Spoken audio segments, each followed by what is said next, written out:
Hi, Elliott here at Bow River Troutfitters, and today we're going to tie this Barnsies bully bouncer. So we're going to start with this bent streamer TP650 hook from RX.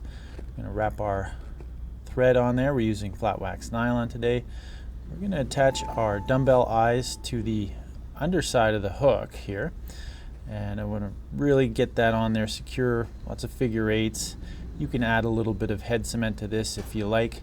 I just find that a few extra wraps will keep it in place.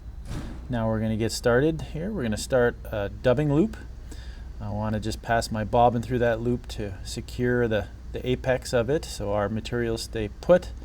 We're going to wax it up and put in a mixture of natural seal fur and some spectra.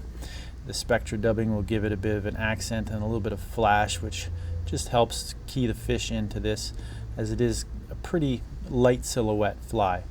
Now we're going to spin this up, and then we're going to comb it out really well, because we want to have a fair bit of bulk to this body, but with the nature of the materials, this won't cause it to get waterlogged or to hold too much water. Keep it as easy to cast as possible.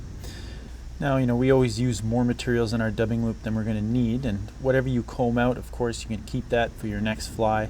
Now, the reason why we're using this style hook, this bent streamer hook, is because when we lash the dumbbell eyes to the underside of it, that 26-degree bend there in the hook will allow this to actually ride hook point up in the water.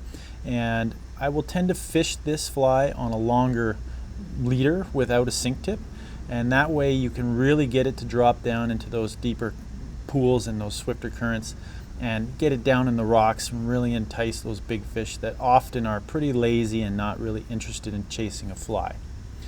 So next we're going to take our comb here, just make sure we really get all of that material to really come away from the hook. We want, again, a lot of body and silhouette, but the materials will keep this from being too bulky or holding too much water. So we take our Magnum rabbit strip here, and we're going to lay it right just in front of the eyes here, and then we're going to look and see the point where that is going to want to come through on the hook. We're just going to puncture the hide with the hook, put it back in the vise, and leave it for now. That's pretty good right there. Now we're going to take some rubber legs, speckled legs here. Orange is a nice contrast, will show up well in the water against this predominantly white fly. I'm going to add basically a couple per side. It's going to give it a little bit more movement, just a little bit more buggy look. Okay, so I've taken 2 rubber legs per side. I've basically folded them in half, so what you end up with when you tie them in either side is 4 strands of legs. It's just really going to add to the movement of this fly. Once we have those in place, then we will take our rabbit strip here.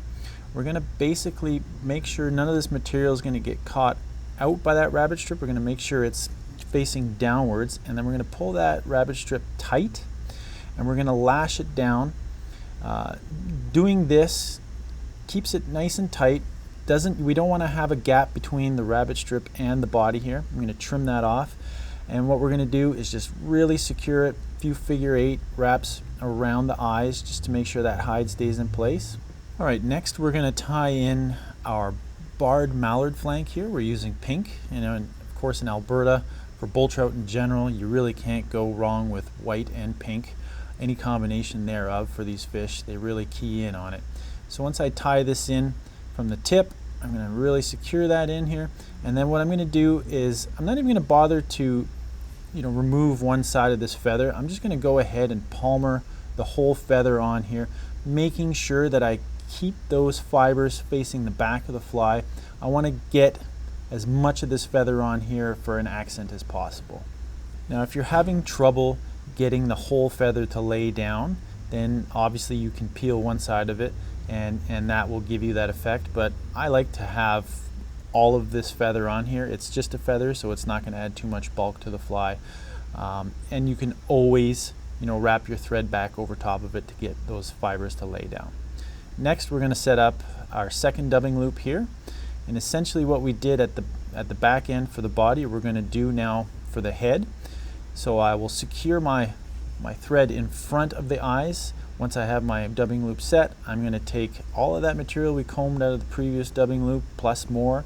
I'm going to spin it up in this loop, and then what we're going to end up doing here is making a few wraps behind the eyes, and then I want to be able to figure eight this in front or through and in front of the eye as well. So you're going to have a pretty substantial loop here. Don't worry, it's better to have too much than not enough, because you can't obviously go back and add it to the loop. So once we get that figure eighted around the eyes, then I'm going to go ahead and make a couple wraps in front. That's going to give you that extra little bit of body on the head, and of course as it tapers towards the tail. So we're going to go ahead and we're going to just secure that dubbing loop and wrap it in, lock it down, cut it off.